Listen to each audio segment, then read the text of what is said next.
Hi everyone, again, Frank DiMora here, connecting the dots between Bible, prophecy, and current event, hoping that I would give you enough information that you would want to go out and witness to other people about these last days. I'm giving a lot of information here at the End Times Research Ministry, connecting the dots between what Jesus told us about the last days and what the Old Testament tells us about the last days, and how we should know what to look for so that we can help others who don't know yet for whatever reason.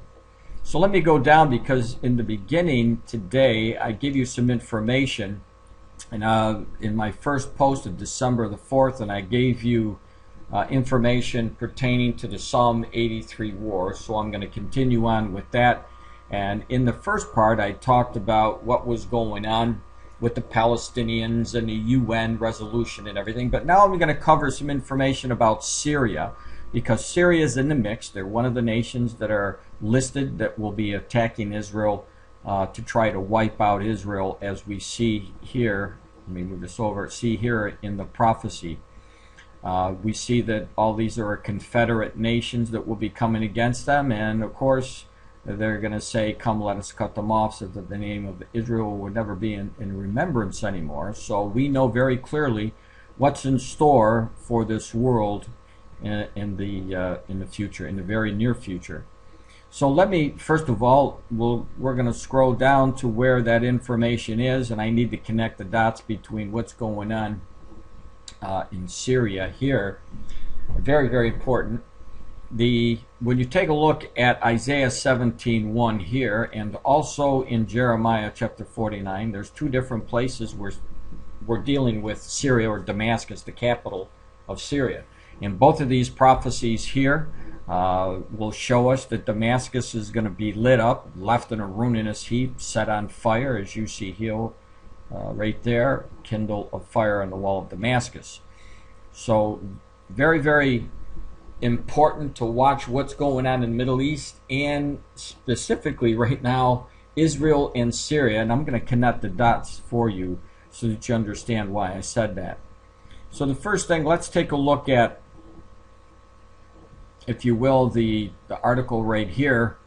It says Assad's chemical weapons units head out of Damascus towards Aleppo. This is December the 4th, today's information, as NATO and Brussels gave the go-ahead Tuesday night, December 4th, for the deployment of the Patriot surface-to-air missiles to protect Turkey against the Syrian missiles. Depkify military and intelligence sources are reported that the convoys of the Syrian army's chemical weapons units headed out of Damascus under cover of night and turned north up to the road of Aleppo. Their destination is not known yet, obviously, if they're doing it undercover. But I would say this, that more than likely the Mossad from Israel, it's like their CIA of the United States, knows what's going on there. The convoys were ferrying self-propelled cannons for firing shells loaded with poisonous sarin gas, very, very deadly gas. The Syrian President Bashar al-Assad had eventually decided to ignore the warnings President Barack Obama issued Monday night, that there would be consequences if he or anyone in Syria resorted to chemical warfare, and each would be held accountable. Our sources report that the Syrian ruler is apparently gambling dangerously on the Americans holding back from attacking the convoys as long as they deploy unconventional weapons, and would only react when they are used. He has also taken advantage of the heavy winds, rain, and clouds over the part of the eastern Mediterranean, and counting on the weather to obstruct military operations against his chemical weapons units. But let me just say this, if they find out that they're there, if they find out that they're moving them, there's going to be some action taking place. And I can guarantee if the United States didn't do it, Israel would do it, because they know the consequences of what's taking place in Syria, and how Syria's Bashar al-Assad, the government there, the ruler there, has already threatened them there. And I warned you about this last year, and now these things are coming to fruition. So let's move on to the next article right here, and you'll see this is from the IsraelNationalNews.com. It says U.S. Secretary Ben Ki-moon accused Syria on Monday of serious violations of the 1974 agreement that separated Israeli and the Syrian forces in the Golan Heights. Anytime that the Syrians get close to this area of Israel, you're asking for trouble. And what's ominous to me is the fact that Bashar al-Assad did say that if he was cornered or the outside forces were going to take him out, that he was going to strike at Israel. So when they're moving that close, you really need to raise the red flag. He says, I'm concerned that the presence of the armed members of the opposition and the ongoing military activities of the Syrian security forces have the potential to ignite a larger conflict between, guess who, Israel and the Syrian Arab Republic with grave consequences. And what we're seeing right here, obviously, is almost the exact same thing that we're seeing in Psalm 83, because Psalm 83 has Syria with the rest of these armies that are attacking, and if Syria loses control or thinks he's going to lose control, he's going to strike out at Israel, and he just may be using these chemical weapons. And if that's the case, there will be a regional war, and we may see that regional war end up being the Psalm 83 war, something really to pay attention to. And of course, the United States has issued a red line about these chemical weapons to Syria. As you see from the headlines here, this came out yesterday. The U.S. chemical weapons are a red line, Clinton warns Syria. So they just said that, here's Hillary Clinton. They're watching it, watching what's going on in Syria. And if something happens, of course, when you read the article, you'll see that they haven't given any information exactly what that they would do. They're just warning them. But again, signs that we should be paying attention to what is going on. So let's take a look at this now. This is an important article. It came out today. Syria combining chemicals for Syrian gas. Engineers working for President Bashar al-Assad regime in Syria have begun combining two chemical procedures needed to weaponize sarin gas. An American official with knowledge of the situation told the Wired News Danger Room on Monday. International observers are now more worried than they have ever been that the Damascus government could use its nerve agent stockpile to slaughter its own people, the report said. Now, I'm going to keep this in mind because this article says that he is going to be using it on his own people, right? And just you'll understand why I said that as we go. The U.S. doesn't know why the Syrian military made the move, which began in the middle of the last week and is taking place in central Syria, nor are they sure why Assad government is transferring some weapons to different locations within the country, as the New York Times reported on Monday.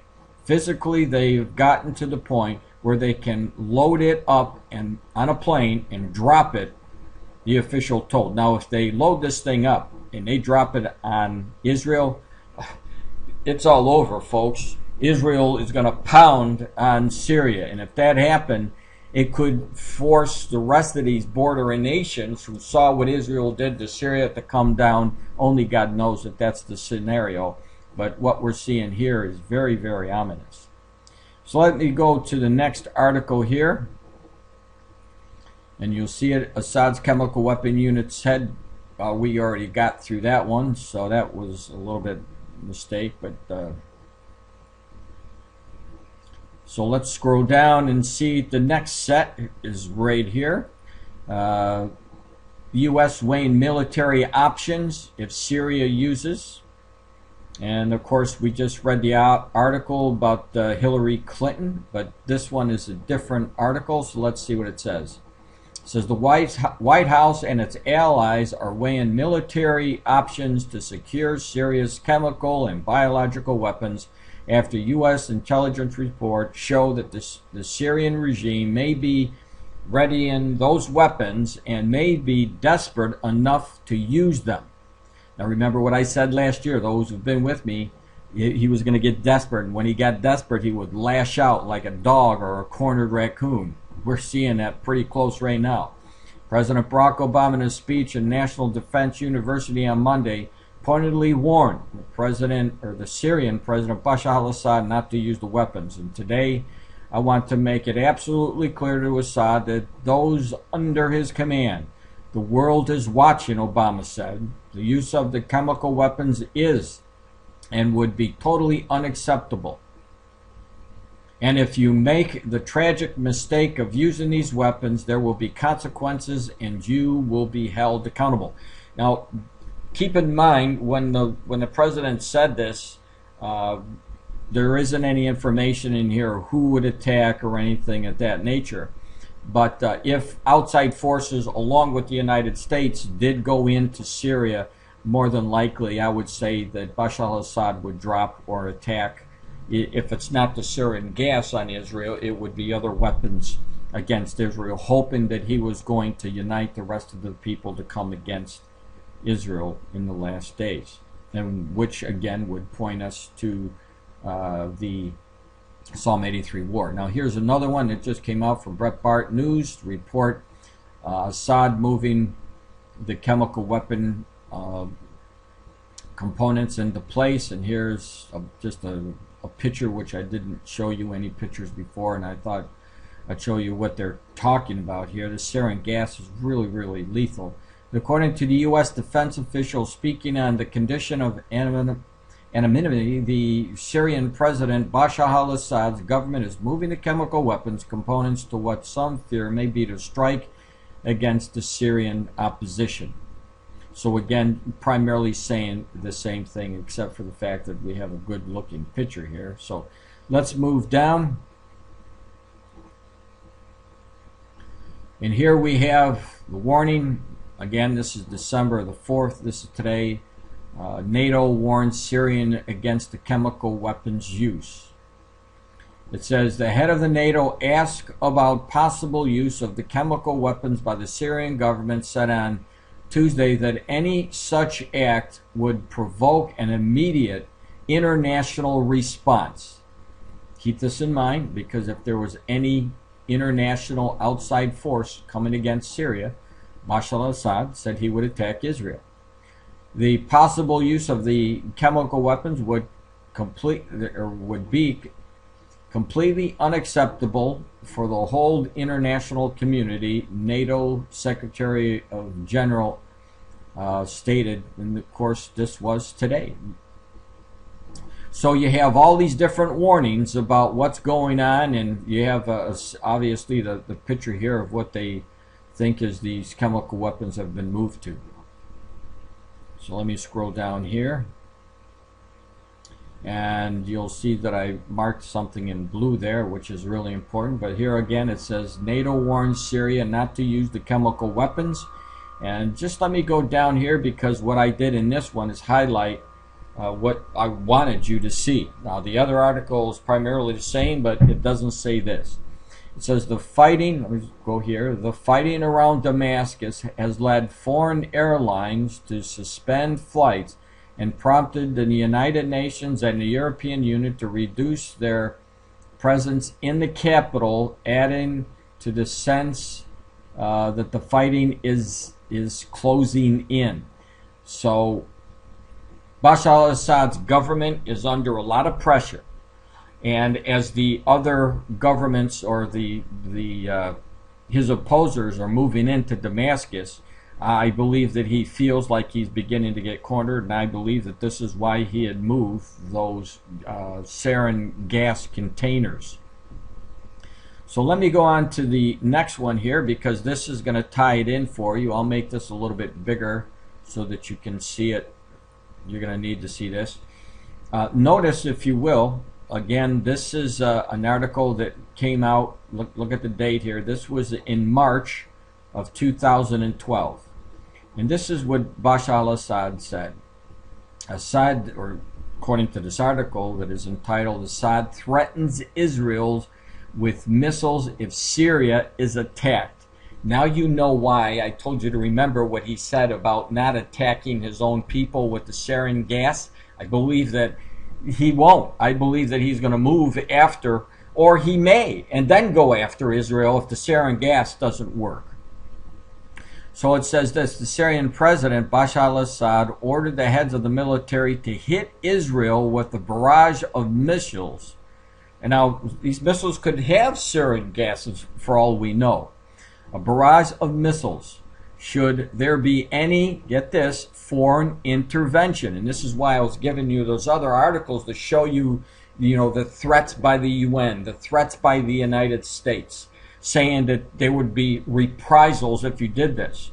And according to what Bashar al-Assad has said, if that happens, obviously he would attack Israel. We just read it. Hit Israel with a barrage of missiles should there be any foreign intervention in Syria, a Jordanian news website reported on Saturday. So we've already gotten the warning. I've given you several other warnings that Bashar al-Assad has said since then. I'm not going to post them all, but they are in my book, The Last Chronicles of Planet Earth, which you can get by going to my website.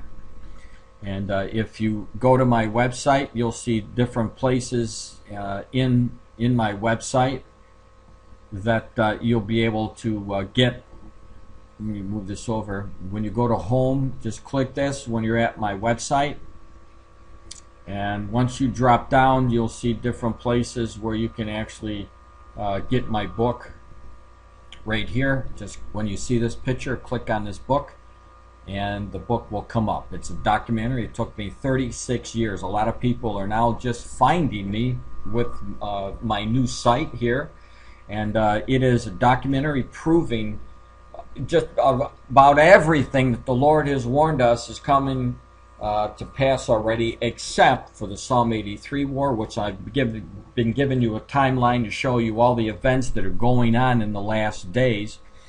And obviously the Psalm 83 war has not been fulfilled. Ezekiel, the rapture of the church, and the 7-year tribulation. Other than that, there's not much left. So that just tells us we're really, really close.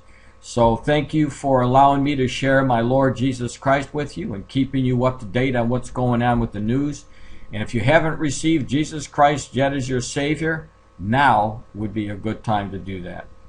All you have to do is ask the Lord to be forgiven. Have Him forgive you for everything that you've ever done. And just tell Him that you want Him as your Lord. He will come to you, He will save you, and He will write your name in His book of life. And that's one book you definitely want your name to appear in. God bless you all. This is Frank DiMora.